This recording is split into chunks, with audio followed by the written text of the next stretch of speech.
wabarakatuh. Naharukum Said. Alhamdulillah. Salatu wassalamu ala Rasulillah Sayyidina wa maulana wa mawala wa ala alihi wa sahbihi ajma'in, amma ba'd. Masih di channel YouTube Tim 32 KKNI KDN AIN Kudus.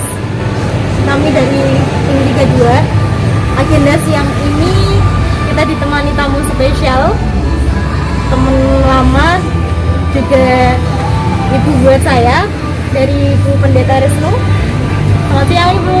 Selamat siang. Ibu Pendeta Resnu ini dari Ibu Pendeta dari GKMI Cikulong Kudus, dan saya ditemani oleh Pak Ketua KKN Tim 32 yaitu Mas Ulul Arham.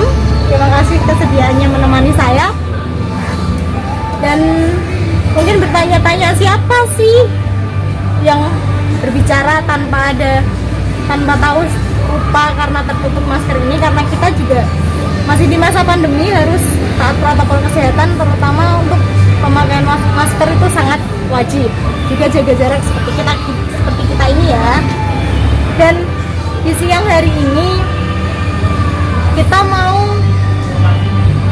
mengimplementasikan hasil seminar yang telah Tim 32 laksanakan bersama dengan narasumber Bapak Ustadz Zulul Fuqaha waktu itu, dengan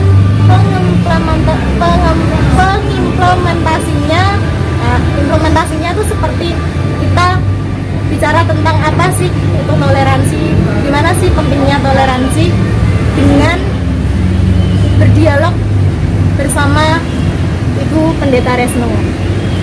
Nah, di sini kita hanya berbicara tentang edukasi toleransi, hanya hal-hal dasar agar bisa diterapkan oleh semua lapisan masyarakat. Gitu. Nah, saya sudah menyiapkan beberapa pertanyaan dan akan dijawab oleh Ibu Resnu ya Bu ya. Kita langsung masuk ke pertanyaan pertama.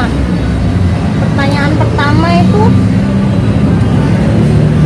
penting nggak sih Bu toleransi antar umat beragama? Nggak hanya dalam hal agama, dalam segi suku, kebudayaan dan lain-lain, itu penting atau tidak untuk kita? Ya. Tentu saya menyampaikan salam untuk kita semuanya. Kayaknya memang benar bahwa kita pakai masker, tapi kayaknya apakah cukup jelas apa enggak? Jadi minta izin untuk sedikit menurunkan begitu ya. Ini juga untuk supaya kita tahu masing-masing begitu. Biar lebih jelas materinya. Baik, rekan-rekan, teman-teman semuanya, hari ini juga merupakan kesempatan yang sangat baik karena saya bisa bertemu dengan generasi muda yang hebat, itu yang sedang digodok di kawah Condro di Muko dalam studinya tentu. Dan hari ini kita akan bersama sharing, begitu saya menyampaikannya, sharing, tidak sebuah diskusi akademis, kalau itu bagian dari teman-teman untuk berdiskusi secara akademis di kampus-kampus. Ini berkaitan dengan toleransi itu ya. Pertemuan kita ini juga saya menyampaikan ini adalah wujud toleransi. Mengapa? Karena tentu KST, Kak Ulul juga sangat tahu bahwa kita dalam beberapa hal memang berbeda. Berbeda tentunya adalah satu, karena kami berbeda usia yang pasti itu. Saya sudah kayaknya udah pas kalau jadi orang tua mereka. Kemudian juga dalam banyak hal, terutama adalah soal kepercayaan begitu. Kami berbeda agama, tapi hari ini kami bisa bertemu dalam sebuah percakapan yang menarik, yang kami mulai dengan menikmati makan dan lain sebagainya. Menurut saya itu adalah hal baik begitu. Dan ketika disampaikan mengenai toleransi, secara cepat saja apa sih arti toleransi? Tentu kita bisa tahu bahwa toleransi itu berkaitan dengan sikap, begitu, sikap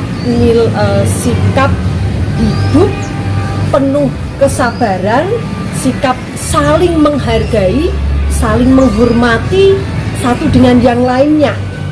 Tidak hanya pribadi saya dengan Kak Isti, dengan Kak Ulul, tapi bahkan sikap yang menyakup, melingkupi tidak hanya individu, tapi juga bahkan lebih jauh, lebih luas adalah ke antar kelompok, ke antar golongan, ke antar kelompok-kelompok yang berbeda. Kasih itu toleransi.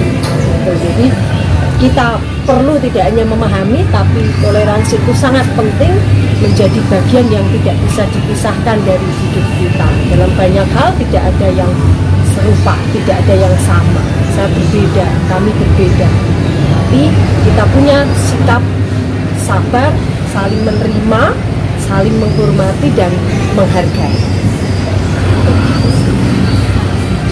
Bisa dipahami ya, toleransi itu bisa dikatakan, bisa disimpulkan kalau toleransi itu sangat penting untuk menghargai sesama. Jadi perbedaan itu bukan suatu halangan untuk kita bisa saling berkomunikasi, bisa saling bertatap muka, dan bisa saling sapa. Itu bukan suatu perbedaan, itu bukan sebagai penghalang. Nah, dalam setiap agama itu diajarkan suatu kebaikan. Semua agama mengajarkan kebaikan, nggak ada agama yang mengajarkan yang namanya harus saling membunuh, itu nggak ada. Nah, dalam Kristen sendiri Bu, makna toleransi itu gimana sih? Yang lebih maksudnya bisa mendorong sikap toleransi itu bisa terwujud. Teman-teman, tentu seluruh kelompok kepercayaan, kelompok-kelompok tertentu tentu punya pemahaman walaupun berbeda, tapi saya pikir punya sisi-sisi yang sejatinya serupa, yang punya bagian-bagian yang sejatinya bisa dipertemukan, begitu, bisa saling ketemu sebenarnya. Nah, dalam perspektif kekristenan, kita ternyata memang diajarkan itu sejak awal. Kekristenan tidak bisa dipisahkan dari sejarah yang teramat panjang, di mana kekristenan lahir di sebuah kebudayaan Yahudi, kebudayaan Israel, begitu, yang mana juga di sana orang-orang Yahudi, umat Israel juga bertemu, berjumpa dengan berbagai macam bangsa, berbagai macam suku, berbagai macam tradisi, spiritualitas, tradisi, kepercayaan, gitu, dengan bangsa-bangsa lain, dengan kelompok-kelompok yang lain. Mereka sejatinya sejak awal bertemu dengan itu, sehingga dalam kekristenan perbedaan itu menjadi suatu hal yang nyata, yang ada gitu. Tidak bisa dipisahkan karena memang tradisi rohaninya, tradisi keagamaannya demikian. Lalu kemudian dari situlah saya mau menyampaikan tentang firman Allah yang disampaikan kepada orang-orang umat Allah Yahudi waktu itu, orang Israel, di mana mereka, Allah sendiri berbicara bahwa engkau itu sejatinya juga adalah orang asing, gitu. Dalam Keluaran 22 ayat 21, dalam Keluaran 23 ayat 9 dikatakan bahwa engkau sendiri sejatinya adalah secara sekalian orang asing di situ, di tempatmu. Maka engkau juga harus menghargai orang asing lainnya, sesama lainnya, begitu. Jadi jadinya ya, siapa umat Yahudi, mereka bukan orang yang lahir di situ. Ketika mereka ada di Mesir, di budakan Mesir, mereka adalah orang-orang yang ditempatkan di situ. Nah, lalu secara tepat saja itu tradisi Yahudi. Karena memang kekristenan tidak bisa dipisahkan dari tradisi Israel, tradisi Yahudi. Lalu apa yang diajarkan oleh Tuhan kami, Yesus Kristus? Yesus juga lahir dalam sebuah suku bangsa, yakni bangsa Yahudi, dan tentu sangat dipengaruhi dengan tradisi Yahudi dan agama Yahudi waktu itu. Namun kemudian Yesus yang kami sembah, kami tinggikan sebagai Tuhan, mengajarkan tentang untuk saling memelihara persaudaraan, untuk mengasihi tidak hanya yang satu suku, satu agama, gitu.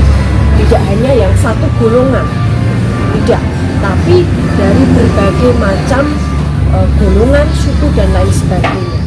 Bahkan Allah sendiri berbicara bahwa engkau akan menjadi berkat bagi bangsa-bangsa. Itu artinya tidak ada sekat yang membatasi bangsa, membatasi suku dan lain sebagainya. Harus berjumpa, bertemu. Yesus mengatakan bahwa kasih itu bagian yang tidak bisa dipisahkan. Dasar dari kita bertoleransi adalah karena mengasihi, karena itu adalah perintah Allah. Dalam Injil Yohanes, saya membaca dalam Injil Yohanes, ini sangat penting, ini perintah dari Tuhan Yesus adalah, aku memberikan perintah baru kepada kamu, yaitu supaya kamu saling mengasihi sama seperti aku telah mengasihi kamu, demikian pula kamu harus saling mengasihi. Dasarnya adalah bahwa Allah yang lebih dahulu mengasihi, Yesus yang lebih dahulu mengasihi manusia, maka selayaknya adalah kita harus saling mengasihi, menghargai.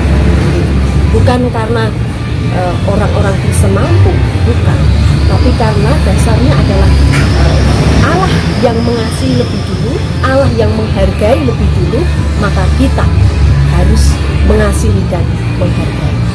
Dan saya juga mengutip kemudian dalam 1 Yohanes, kalau yang tadi Injil Yohanes, kalau sekarang adalah surat yang tertulis di dalam 1 Yohanes 4 ayat 20. Jikalau seorang berkata, aku mengasihi Allah, dan ia membenci saudaranya, maka ia adalah pendusta. Karena barang siapa tidak mengasihi saudaranya yang dilihatnya, tidak mungkin mengasihi Allah yang tidak dilihatnya. Ini tidak berkaitan dengan saudara itu ada sekatnya. Saudara itu kemudian ada penjabarannya, itu adalah saudara itu siapapun, sesamamu. Jadi tidak kemudian saudara itu, oh dia teman, oh dia itu kakak, dia itu saudaraku, aku sudah kenal Kak Isti lama, kami sangat dekat.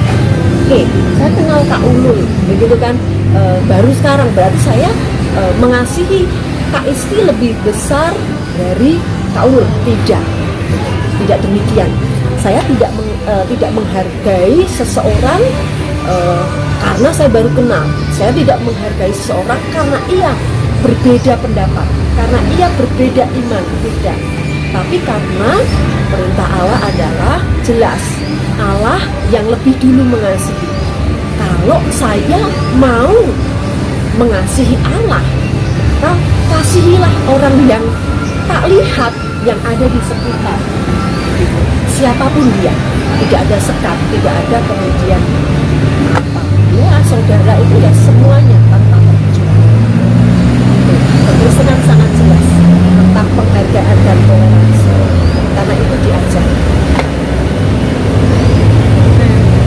Dalam sudah dijelaskan ya, sebenarnya itu ada pertanyaan di nomor 3 tapi ternyata sudah terjawab oleh Bresno. Bagus sekali. Dalam Islam sendiri kita juga diajarkan yang adanya toleransi ya. Mungkin dari kecil, kalau saya dari kecil itu sudah diajarkan dari surah Al-Kafirun, dari ayat terakhir ayat 6, lakum dinukum waliyadin. Jadi kita itu boleh toleransi, kita boleh saling menghargai sesama, kita boleh kenal, kita boleh saling sapa, kita boleh saling menganggap saudara. Tapi ada tapinya, karena sesama saudara, tapi kalau dalam konteks ibadah, dalam konteks akidah itu tidak ada namanya toleransi. Jadi saling menghargainya ya lakum dinukum waliyadin, agamamu agamamu, agamaku agamaku. Jadi dalam segi akidah tidak ada yang namanya toleransi. Untuk dari dalam segi persaudaraan, dalam segi pertemanan, dalam segi muamalah lah, itu diperbolehkan. Tapi untuk akidah tidak. Yang perlu ditekankan seperti itu ya. Nah, sebenarnya itu kan kita karena di setiap agama diajarkan toleransi ya Bu ya. Sebenarnya itu bisa membangkitkan potensi agar kita bisa hidup bersama dalam satu lingkup kemasyarakatan. Namun dalam prakteknya itu kita masih saling curiga, masih saling takut untuk bertemu dengan lian di sini.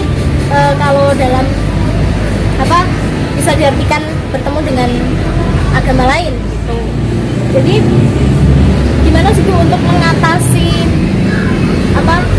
rasa saling curiga antar umat beragama itu bagaimana? Saya sependapat dengan Kak Isti. Kalau tataran akidah ya, kalau saya sih tataran iman begitu, memang itu adalah bagian privasi ya, bagian yang memang itu adalah ruang di mana itu punya saya begitu loh. Tataran iman, relasi saya dengan Allah itu adalah bagian yang nggak bisa diganggu-gugat begitu. Tadi disebutkan soal akidah gitu. Saya sependapat dengan itu. Saya sependapat itu Kak Nur. Yang memang benar yang namanya tataran iman. Saya nggak mungkin bisa memaksakan apa yang saya imani kepada seseorang, nggak bisa. Nah, soal kemudian bagaimana sih kok masih ada curiga, masih ada prasangka dan lain sebagainya. Wajar dong Kak, kita masih di dunia kok. Kita masih ada di dunia begitu. Artinya prasangka praduga itu manusiawi, sangat manusiawi dalam kehidupan kita. Kita itu berbeda. Oleh sebab itu dikaruniai soal praduga, prasangka dan lain sebagainya ya ada baiknya juga sih menurut saya, ada baiknya. Tapi toh kemudian kita mesti ya bisa dikatakan demikian atau bahkan oke, berpraduga nggak apa-apa, tapi apakah benar demikian? Apakah praduganya demikian? Apakah prasangkanya? Iya, harus dibuktikan. Saya berprasangka dengan Kak Ulul. Kak Ulul itu kok kurus ya? Oh, dia pasti kurang makan misalkan. Saya begitu. Padahal ternyata setelah saya kenal dengan Kak Ulul tidak demikian. Gitu. Ternyata bukan itu. Tapi ada hal-hal yang lain. Sedang mati-matian untuk membuat skripsi, lalu mati-matian untuk membuat seluruh tim dapat mengerjakan tugas tanggung jawabnya dengan baik. Coba itu saya berprasangka, berpraduga menurut apa yang ada dalam pikiran saya. Saya berpraduga demikian. Saya punya frame di dalam diri saya tentang Kak Ulul, gitu kan. Tapi sejatinya ternyata nggak demikian. Dalam relasi toleransi, dalam relasi dengan sesama, praduga itu terkadang dan sering sekali menimbulkan problem yang baru, persoalan yang baru. Kita tidak kemudian memperjelasnya, kita kemudian tidak, saya meminjam kata-kata dari rekan-rekan saudara-saudara muslim, tidak tabayun, gitu kan, tidak memperjelasnya, tidak mencari kebenarannya, tapi lebih mengedepankan soal prasangka praduga yang satu bisa benar, tapi kedua sering keliru. Kedua bisa saja benar, tapi sering keliru. Oleh sebab itu, maka prasangka dan praduga itu tadi harus disaring atau harus diperjelas. Sebentar, saya mau ingat ini bagian yang juga sangat menarik tentang film pendek Philip. Lagi trending ya. Teman-teman pasti sangat-sangat Philip itu kan kita. Nah, saya mau cerita dari sebuah buku. Ini soal prasangka, praduga dan lain sebagainya. Tentu teman-teman yang belum tentu benar. Jadi ada sebuah percakapan antara saya mengutip dari sebuah buku Anthony de Mello. Percakapan seorang murid yang bertanya kepada gurunya. Sang murid mau bercerita sesuatu. Lalu sang guru bertanya, apakah yang engkau ceritakan itu benar? Sang murid berkata, tidak. Lalu sang guru melanjutkan, apakah yang engkau ceritakan itu berguna? Sang murid menjawab, tidak. Ketiga kalinya kemudian sang guru juga bertanya, apakah yang akan engkau ceritakan itu lucu? Dan sang guru mengatakan, jika demikian, buat apa kami mendengar? Kadang kita demikian, Kak Esti. Berprasangka, berpraduga pada orang lain, tapi kita melalaikan soal apakah itu benar, apakah itu benar. Tapi yang terakhir ya, apakah itu lucu atau begitu ya. Dalam toleransi pun demikian. Saya berbeda iman. Itu kebenaran memang beda iman. Iman saya katakan saya paling benar. Kak Ulul, Kak Isti juga demikian. Tapi itu tidak akan menjadi penyekat bagi kita untuk bisa tetap toleransi. Praduga tetap ada, tapi jangan sampai kemudian itu mengambil alih seluruh ruang-ruang persaudaraan, ruang-ruang toleransi. Nah, bisa menjawab apa tidak ya? yang penting budejonya. Nah, kita pengen dengar suaranya Kak Ulul juga ya. Kak Ulul sendiri udah pernah nggak sih punya pengalaman berjumpa dengan agama lain? Pernah nggak? Kalau agama lain itu hanya sekedar kenal, pernah, tapi yang lebih ekstrim itu ketika dia belum punya agama sama sekali, ingin mencari jati diri apakah agama yang sebenarnya, kepercayaan agama yang sebenarnya.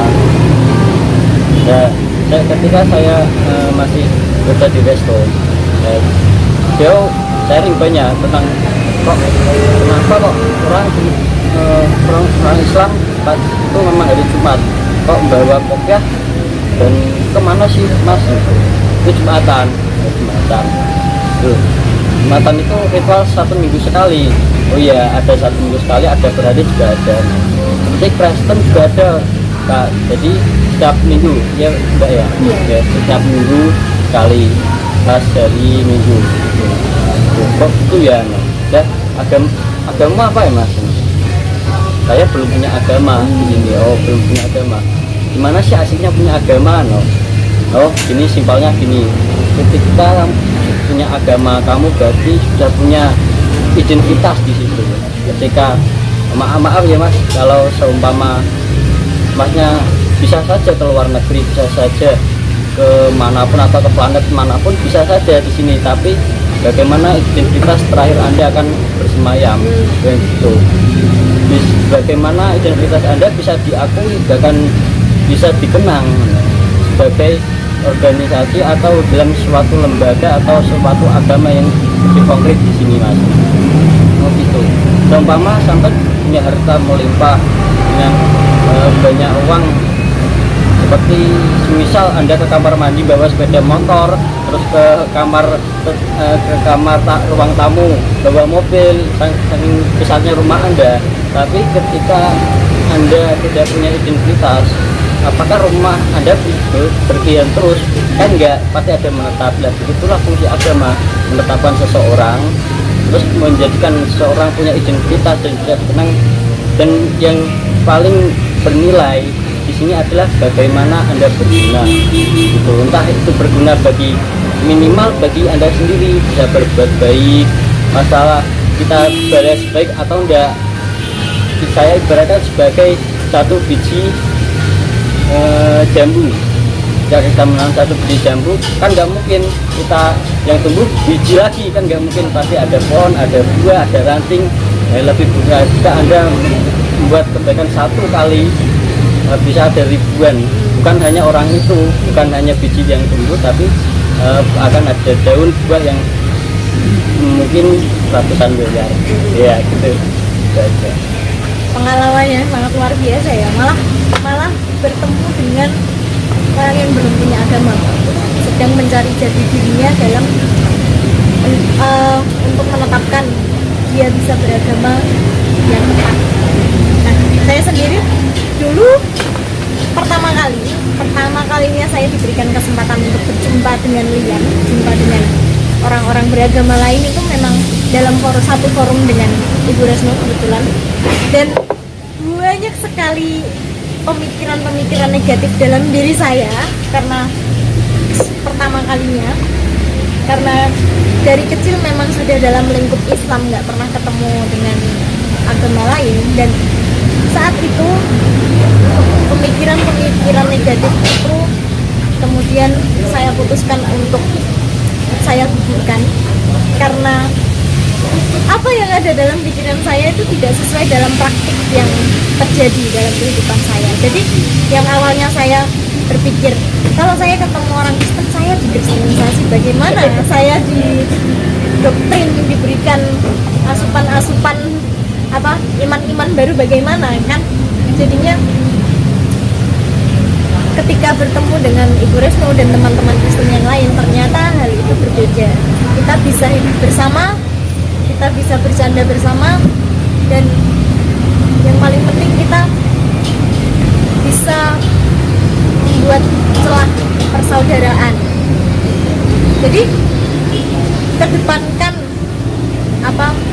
bukti konkret apa yang ada di pikiran kalian tentang umat agama lain. Jadi jangan hanya berpikir negatif tapi tanpa membuktikan kebenarannya. Untuk membuktikan kebenarannya, coba bertemu langsung, berdialog langsung apa yang ingin kalian ketahui, tapi tetap memperhatikan batasan. Dan sikap yang harus diterapkan untuk orang lain tentu saja nggak cuman sesama maksudnya antar agama, tapi kepada semua orang itu harus saling menghargai antar sesama. Mas Ulul punya pertanyaan buat Bu Resno untuk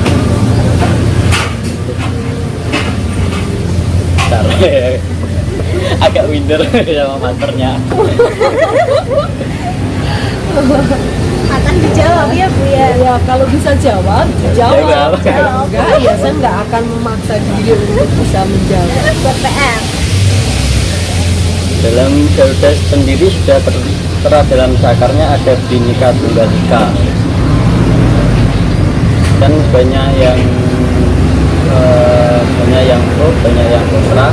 Padahal dalam Bhinneka Tunggal Ika itu bukan hanya yang punya agama, mereka menganut kepercayaan sendiri yang dari nenek leluhurnya, moyangnya. Bagaimana kita mengimplementasikan kepada orang yang belum punya agama atau dengan orang yang masih primitif tanpa menyinggung antar kepercayaan.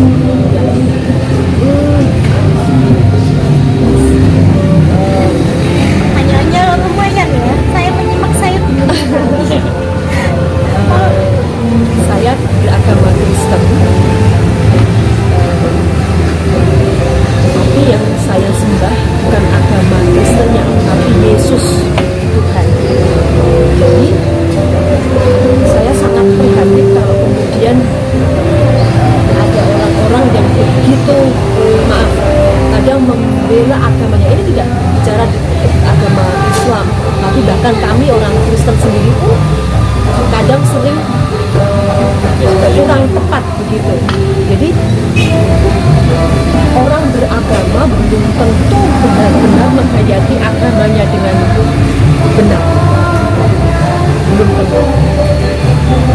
menyembah Yesus Kristus, yang kemudian dikatakan adalah orang Kristen, gitu. Maka saya tidak akan mudah untuk kalau ada orang mengejek, melecehkan agama saya, itu saya tidak akan mudah untuk merasa tersakiti. Gitu. Kalau kemudian lo Kristen, gitu kan, saya nggak akan mudah untuk merasa tersinggung. Mengapa?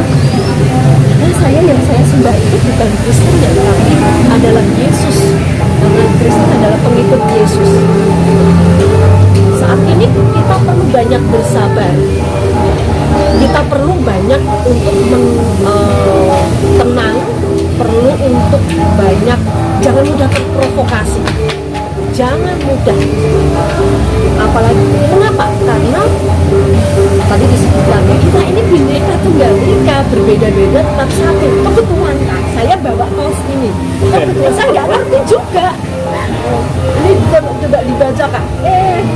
Aku dan kamu satu, satu nusa, satu bangsa, satu bahasa. Saya nggak ngerti. Saya nggak tahu juga. Ini saya berbawa kaos ini. Saya pikir ini cukup mewakili pertemuan kita saat ini. Ini cukup mewakili kita. Aku dan kamu sama, begitu loh.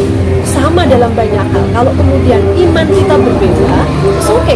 Tapi dalam iman, saya percaya iman dalam setiap iman itu akan selalu mengajarkan nilai-nilai kebenaran. Nah, yang namanya nilai-nilai kebenaran menurut saya ada hal-hal yang sama, begitu kan. Mengapa kita tidak kemudian menggali, menghidupi kebenaran-kebenaran itu?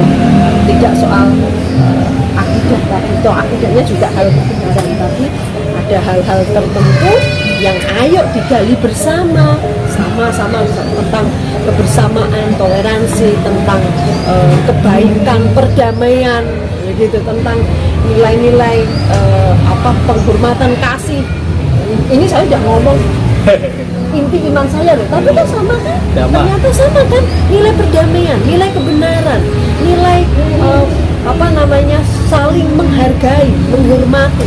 Itu ternyata sama. Padahal saya berbicara soal nilai iman, tapi ternyata di teman-teman di Kak Ulul dan juga Kak Kristi juga sama begitu.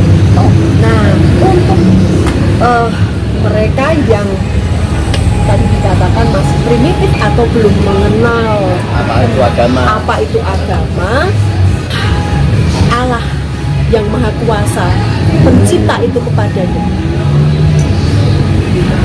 Ajaklah seseorang itu untuk mengenal kebesaran Allah kita. Kalau saya berbicara tentang Allah, itu artinya Allah yang kuasa, Allah pencipta langit bumi, Allah yang Esa, Allah yang kudus, Allah yang maha kuasa, yang menolong. Kenapa saja dulu itu Pak? Jangan dikenal, ya silahkan begitu kan, kita punya cara untuk mengenalkan Allah yang mulia. Kenapa saya bisa berbicara demikian? Saya menjadi seorang pengikut Kristus adalah karena saya berjumpa. Saya sering mengatakan dengan Kak Istiqomah Kemuliaan, saya ketemu dengan Allah dalam diri pribadi saya, tidak kemudian dalam bentuk pikir loh, tapi dalam pengalaman hidup teman-teman. Jangan salah sangka ya. Jangan salah sangka bahwa saya hadir gitu, enggak. Allah hadir, enggak, dia enggak. Dia terlalu maha kuasa. Allah itu terlalu kuasa. Kalau dia nemui saya secara pribadi, saya mati begitu loh. Karena dia kuasa, dia suci begitu kan. Jangan ya. Tapi saya ketemu, saya berjumpa dengan Allah dalam pribadi saya. Ketika saya mengalami sebuah peristiwa yang menyentuh diri saya, maka saya menjadi orang berarti. Kalau mungkin dalam Islam itu mungkin lebih disebut kayak hidayah gitu ya Kak? Iya betul. Kayak hidayah. Betul. Saya juga menangkap itu lama itu, kalau dalam agama itu adalah hidayah. Betul. Dan momennya kalau diceritakan itu spektakuler sekali. Kalau diceritakan itu spektakuler banget. Maka kemudian saya menjadi pengikut Kristus. Nah, kenalin itu dulu Kak. Orang bisa kenal Allah itu dalam 1 juta dapat hidayah ya melalui ini kayak gini loh, sharing ketemu begini.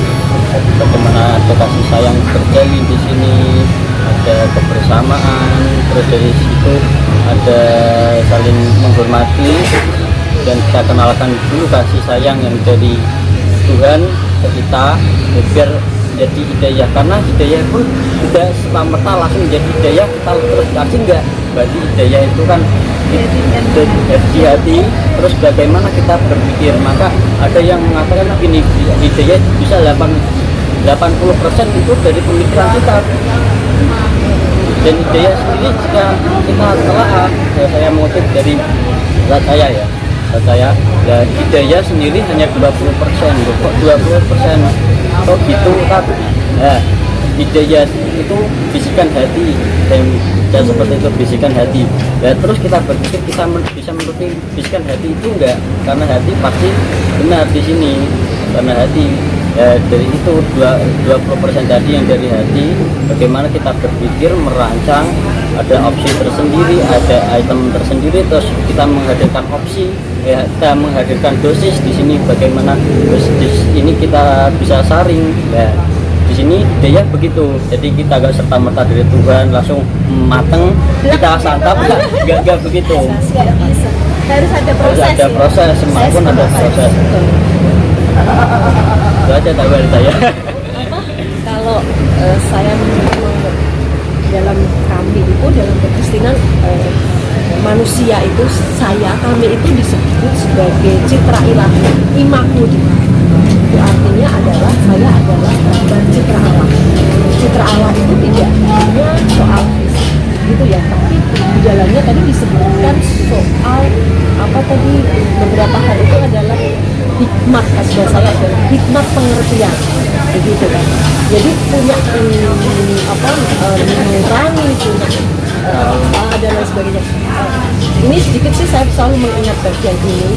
Manusia itu, ini menurut seorang profesor salah satu universitas di Salatiga, itu manusia dikaruniai karena dia gambar Allah.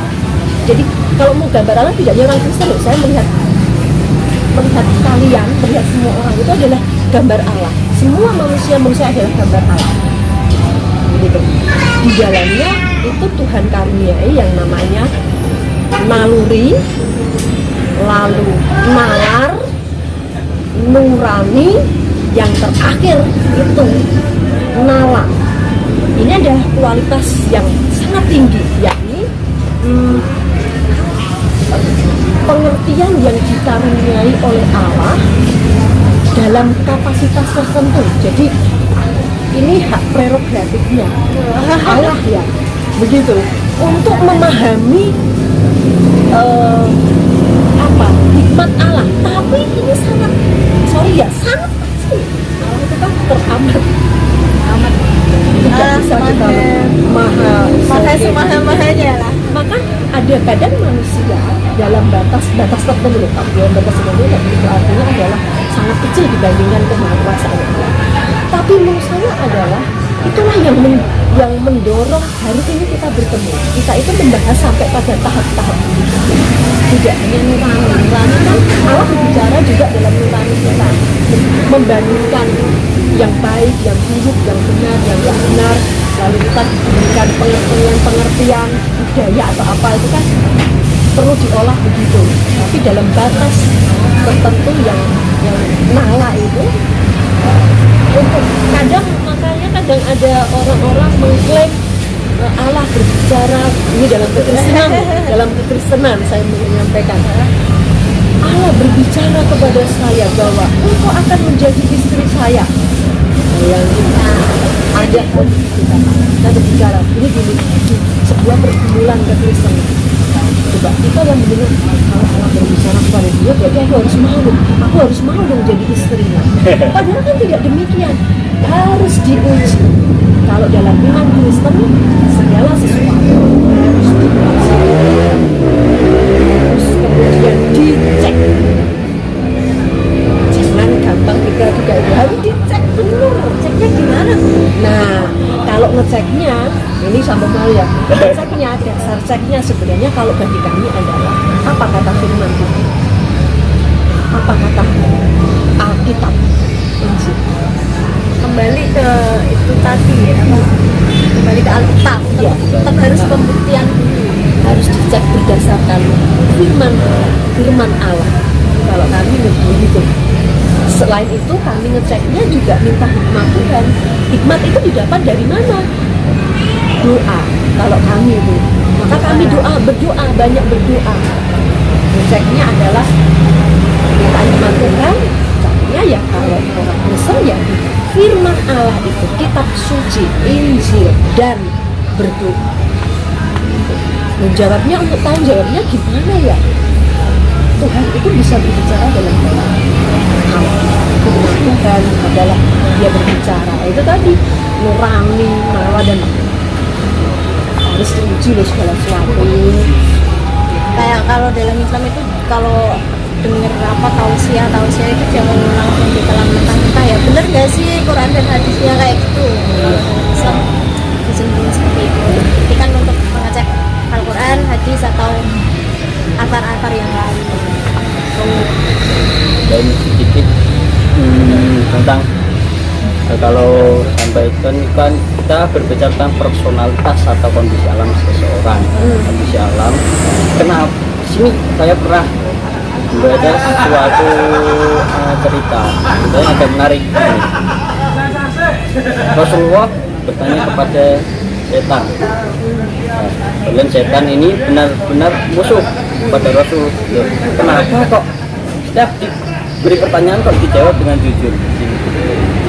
Kenapa? Nah, ternyata gini, kita telah lagi apakah yang Nabi Muhammad itu yang kita klaim 63 tahun dari kotanya Pak Abdullah itu sementara, personalitas sementara, keadaan sementara. Tapi sebelumnya itu adalah Nur Muhammad, Daya Muhammad itu menciptakan seluruh alam dan juga menjadi bahan baku utama setan itu, malaikat dan seluruhnya, semuanya menjadi bahan baku dari Nur Muhammad tadi. Dan kenapa setan muncul di sini? Dan sini karena jawabannya dari Nur Muhammad tadi. Jadi bagian dariku, bagian dari Nur Muhammad. Kenapa bisa jujur kan dia bagian juga. Terus kita telah lagi personalitas dari Nur Muhammad ini adalah Sang Wahid Allah. Makanya semua itu kembali pada satu, yaitu Allah tadi. Kita cari ada yang lebih rumit ketika saya mendengar tausiah. Semua ilmu kembali ke tauhid. Ya kok bisa mau seperti apapun kembali ke tauhid, seperti angka pun kembali ke angka 1. Tauhid itu kayak teologi. Iya. Setelah mengenal dari personalitas dari Nur Muhammad di Tuhan yang wahid tadi, kayak jadi Allah, maka kan dan diri kita sendiri, man arafa rabbahu arafa nafsahu. Artinya kak Kalau moga Mbak Isti mahasiswa PBH ya, jadi enggak artinya kak. Ya gini, kalau kamu ingin mengenal apa itu Tuhan, maka kenalah dirimu. Jadi asal mulanya dari siapa, dari nyampe Muhammad, nyampe ke sejati, maka akan kembali ke teologi lagi.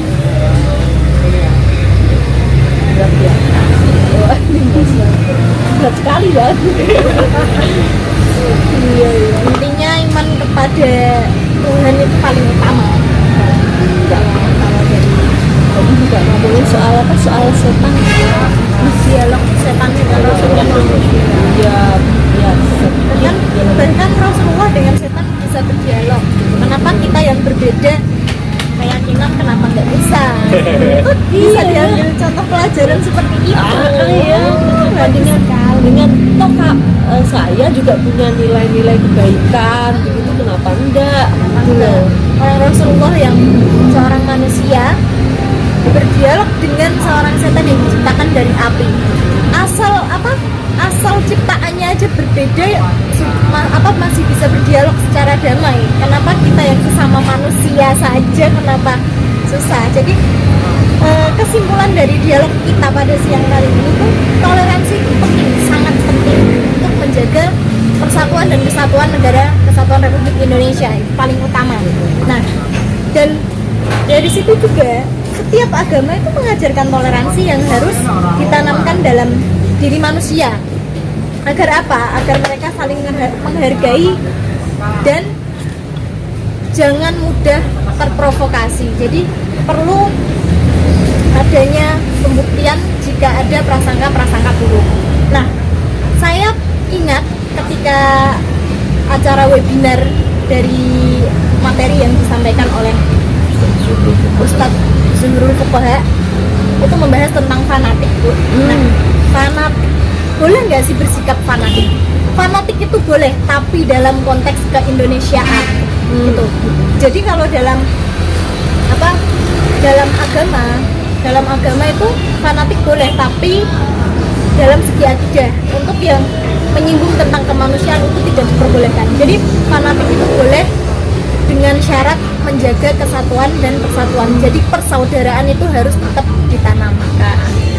Tuh, semoga apa yang kita bicarakan ini bermanfaat ya. Jadi bukan pembicaraan yang unfaedah dan bisa menambah wawasan kalian tentang Kristen, tentang pengetahuan dan bisa sedikit mengikis prasangka-prasangka buruk kalian terhadap agama lain, khususnya Kristen. Saya boleh nyanyi satu bait aja. Boleh. Karena tadi saya berbicara tentang citra ilahi 5 kode, bahwa kita semua adalah sama-sama ciptaan Allah dan puncak kita ini adalah ciptaan tersempurna, begitu kan. Kita diciptakan dengan citra ilahi sebagai puncak ciptaan yang agung murni. Itu aja. Bagus sekali, ya Allah.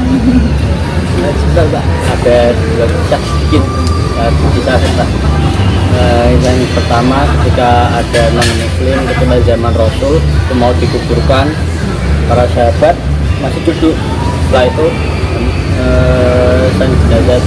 jenazah non muslim tadi mau lewat, Rasul berdiri. Ya Rasul, kenapa kau berdiri? Nah, saya menghormati non muslim ini tadi. Yang kedua, ketika Rasulullah itu pernah melihat non muslim, lalu non muslim tadi itu buta di jalan, terus diantar ke rumah, lalu disuapin, dan non muslim tadi mencari bagaimana Muhammad itu meninggalkan budaya leluhur, intinya mencaci maki Rasul tadi, Rasulullah Muhammad. Nah, dan yang sang Rasul tadi ya tetap menyuapi dengan baik, menyuapi sampai akhir usia Rasulullah Muhammad itu hampir setiap hari itu Rasul menyuapi muslim ini tadi. Nah, ketika Rasul sudah tutup usia, si non muslim ini tadi bertanya kepada tetangganya, gimana orang yang biasa menyuapi aku? Kamu nggak tahu kalau dia sudah mati, sudah meninggal? Nggak tahu siapa itu tadi yang menyuapimu adalah Rasulullah Muhammad yang kamu caci ketika kamu disuapi. Dari situ, dari toleransi, dari nilai kebaikan, dan akhirnya si non muslim tadi jadi muslim karena apa? Bukan karena agama atau apa, tapi karena nilai kebaikan yang ditanamkan dalam toleransi. Iya, iya. Ya itu tadi proses pendekatan hidayah itu nggak cuma langsung turut andil dari Allah, dari Tuhan, itu enggak. Jadi ada proses apa sosial dulu, seperti yang dilakukan Rasulullah ketika menyuapi seorang non muslim yang buta, tapi Rasulullah dijatuh mati dengan jajan-jajan yang sangat keji itu, tapi Rasulullah tetap sabar dengan menyuapinya, mengurusnya.